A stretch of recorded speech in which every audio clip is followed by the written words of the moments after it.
परम पूज्य गुरुदेव के चरणों में बारंबार नमोस्तु नमोस्तु। गुरुदेव, मेरे एक मित्र शैलेंद्र सिंघई के बेटे सार्थक को क्रिश्चियन स्कूल में पढ़ता है और उसके मित्र उसको टिफिन शेयर कर रहे थे, उसमें नॉन वेज था। उसने वहां टिफिन शेयर नहीं किया और घर आकर बताया सबको, हम लोगों को ही बताया कि अंकल मेरे साथ ऐसा ऐसा हुआ।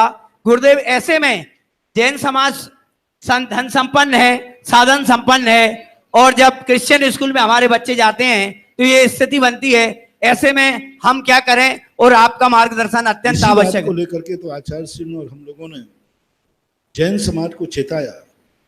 भगवान ऋषभदेव जब वो ग्रस्त अवस्था में थे, उनको भी इसी बात की चिंता थी कि शिक्षा देने वाले कहीं गलत हाथ में शिक्षा न पहुंच जाए।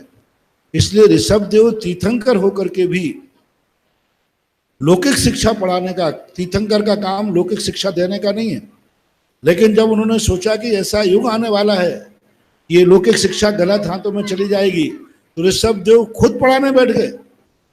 यानी ये संदेश दुनिया को दिया कि यदि शिक्षा लौकिक भी करना है तो पढ़ाने वाला योग्य होना चाहिए। आज वर्तमान में जो आपने प्रश्न किया, बहुत बड़ी समस्या है। आज ऐसे स्कूलों में जहाँ मैनेजमेंट मांसाहारी है, वहाँ पर आप लोगों के बच्चे पढ़ते हैं।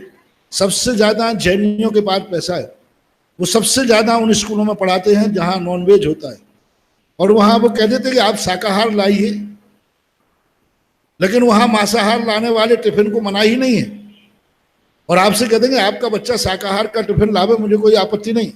जब वो कैसे देखो कैसी दुर्नीति खेलते हैं, आपका टिफिन शाकाहार का गया, उनका मांसाहार का लाया कोई व्यक्ति, फिर जब वो इंटरवल में बैठते हैं तो फिर उनकी मैडम या जो लोग होते पढ़ाने वाले, वो कहते देखो कोई भी खाओ, एक दूसरे को बांट के खाओ।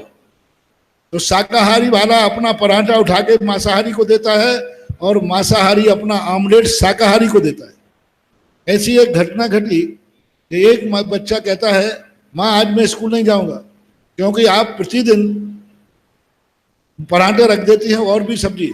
आज हमारे दोस्तों आमलेट लेके आते हैं, आज मेरे टिफिन में आमलेट होगा तो ही मैं स्कूल जाऊंगा। बेटा आमलेट? बोले हाँ, हम तो रोजू खाते हैं एक दूसरे बदल करके। वो प्रसंग मेरे सामने आया, इसलिए जब से मैंने ये प्रसंग सुना, तब से जैन समाज को मैं सचेत करने लगा हूं कि अपने बच्चों को बचाना है तो बिल्कुल धर्म मत पढ़ाओ, नमोकार मंत्र मत पढ़ाओ, लेकिन कम से कम अपना स्कूल खोलो कि मैनेजमेंट कम से कम शाकाहारी हो। जिस स्कूल में ये नियम हो कि कोई भी व्यक्ति हो, चाहे भले उसका परिवार मांसाहारी हो, लेकिन टिफिन लेके आएगा तो शाकाहार का ही टिफिन लेके आएगा, चाहे हिंदू हो, चाहे मुसलमान हो, चाहे सिख हो, चाहे ईसाई हो। स्कूल में मांसाहार आएगा ही नहीं। तो इसलिए आज सब तीर्थ क्षेत्रों पर और यहाँ चतुर्मास के समापन पर भी भीलवाड़ा दिगंबर जैन समाज ने एक बीड़ा उठाया, और इसी बीड़े को देख करके बता दे श्वेतांबर जैन समाज ने भी बीड़ा उठाया कि हम अपने स्कूल खोलेंगे। और बहुत अच्छी बात, 3-4 साल में भीलवाड़ा की समाज ने स्कूल बना करके तैयार कर लिया, और सारे राजस्थान के तीर्थ क्षेत्रों पर एक एक विद्यालय हमने जरूर खोला। इसलिए विद्यालय इसलिए नहीं कि मुझे धर्म का प्रचार करना है, हमें आपके बच्चों को मांसाहार से बचाना है।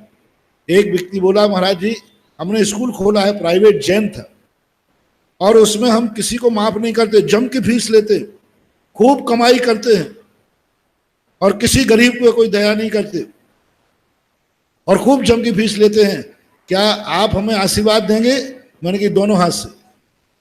वो आश्चर्यचकित रह गया, बोले महाराज जी आप समझ में नहीं आया, हमने धार्मिक सारी बातें नहीं मानी, हमने कहा तुम्हें एक बात पर आशीर्वाद दिया है, तुम पैसा खूब कमाओगे, गरीबों को छूट नहीं दोगे, लेकिन इतना विश्वास है कि जैन होने के नाते स्कूल में अंडे को शाकाहार नहीं बताओगे। हर घर से ऐसे स्कूलों का ट्रस्टी बने, संरक्षक बने, और भली अपन पदों के लिए नहीं बनना है, ध्यान रखना, पदों के लिए नहीं बनना है, हमें तो ऐसे स्कूलों का संरक्षक बनना है। नाम मात्र के लिए बनो और गर्व से कहो, ऋषभदेव के सामने तुम गर्व से कह सकोगे कि हे ऋषभदेव, आपने जो परंपरा चलाई थी, ऐसे स्कूलों का मैं संरक्षक हूं, ट्रस्टी हूं। इसलिए पूरे भीलवाड़ा को उस समय भी कहा था, हर घर से एक व्यक्ति जो स्कूल आप लोगों ने खोला है उसका संरक्षक बनो, ट्रस्टी बनो, सदस्य बनो, क्योंकि हमें ऋषभदेव की इस परंपरा की सुरक्षा करना है। तो सारे विकल्प द्वंद्व छोड़ करके हर जैन समाज को कम से कम डिस्ट्रिक्ट लेवल पर एक स्कूल जरूर होना चाहिए।